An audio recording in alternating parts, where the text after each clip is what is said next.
Hello, this is Matt from Noisegate Media, and today I'm going to be taking a look at how to embed YouTube videos in your website. I'll also be covering some of the options that give you a degree of control over how those videos behave and how they appear on your website or blog.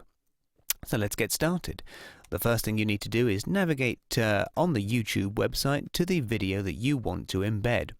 Now, when you land on the page for a video, you're presented with information about that video here underneath it, but there are a series of tabs across here. The second one of which is the Share tab, and that in turn generates 4 more tabs for you here. The first one that pops up by default is a shortened URL that you can use to post on any of the social media sites, or indeed cut and paste into an email, and that will send people directly to this page on YouTube. However, it's often more desirable to be able to let people watch a video on your website or your blog, in which case this second tab, the Embed tab, comes into play. Here we can see the slightly intimidating code that you need to cut and paste and put into your blog, and that will then pull the video from YouTube and make it appear on your web page. Now, what is rather nice about this is that by default it puts in all the code that you need to make that video appear on your site, and then gives you a few options that you can choose to enable or change to change how it appears and behaves. The first thing you can change is how big the video is on the page. By default it'll be 560 by 315 pixels, and there are also some other default sizes that have the same aspect ratio, that is to say the same relationship between the width and the height of the video. If none of those suit the space into which you're needing the video to go, then you can choose a custom size. So for example, if we needed the video to fit into something that was 320 pixels wide, I could bob the value 320 in there, and you'll see that handily it calculates the other value. So I've put in 320 wide, and it says if you're having a video that is 16:9 aspect ratio, then the height needs to be 180 pixels. And automatically it updates the code here, so we can see that has updated the width and height that we need. So moving on down to the rest of these options, we have this one that says show suggested videos when the video finishes.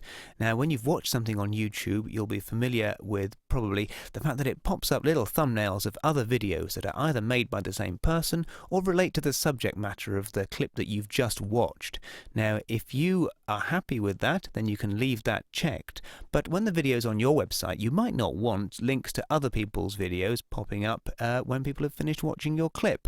So if we uncheck that, then you'll see it adds in another little parameter here, which is rel equals 0. So that is, it won't add in related videos at the end of the clip.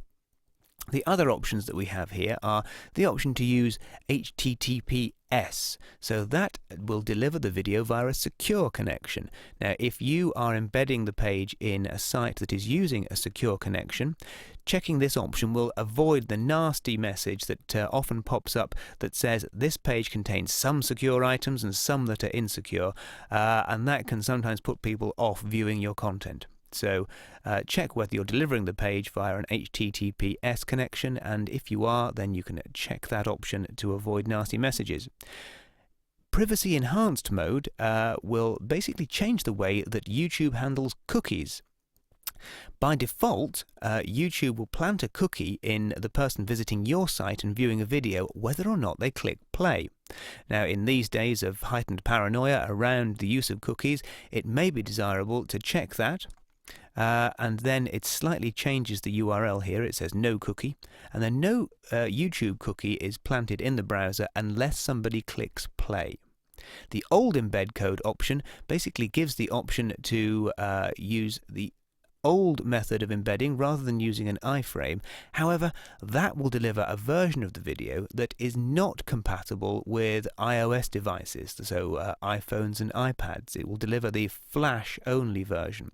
If you leave that unchecked, then it will deliver an HTML5 version that will work on normal computers and indeed iOS devices and all mobile devices.